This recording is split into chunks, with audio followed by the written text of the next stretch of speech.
So these are the lessons I learned doing HushMat that just might help somebody else. Save all your pieces of scrap, even the scrap you think won't be used for anything, because at numerous points during my project, it became like a puzzle, and I just needed a little piece to fill in a gap. Get a little rubber roller. This is just a craft roller, and I've found that a 4-inch has worked fine for every time I've needed to use it. Use that roller when you're applying your HushMat.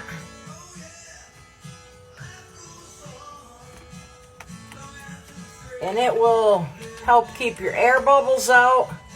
It will also apply it where you want it as you go, so you don't have to keep pulling it, unpeeling it back off because you got an air bubble or it's stuck somewhere else.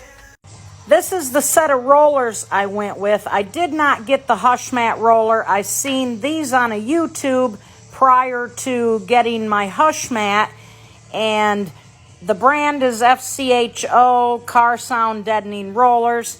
I think I paid $40-50 for the whole set of 5. These are the 3 primary ones I've used. I haven't even used these 2 for anything, but you definitely want a couple of different sizes.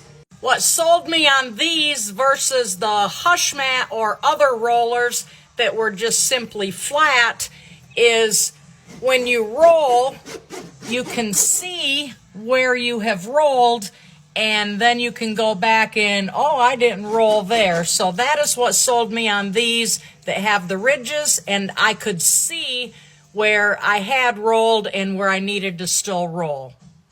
The heat gun tip I got from Whataburger, and I found it to be absolutely a very valuable tip.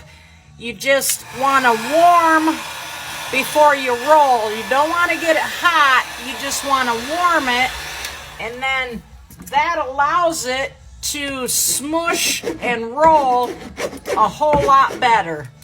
After I got tired of getting up and down off the floor from my knees, I put this old office chair inside of here.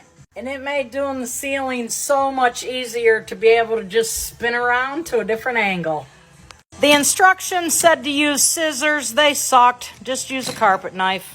So there's what I learned. If anybody else has any other tips for HushMat, put them in the comments.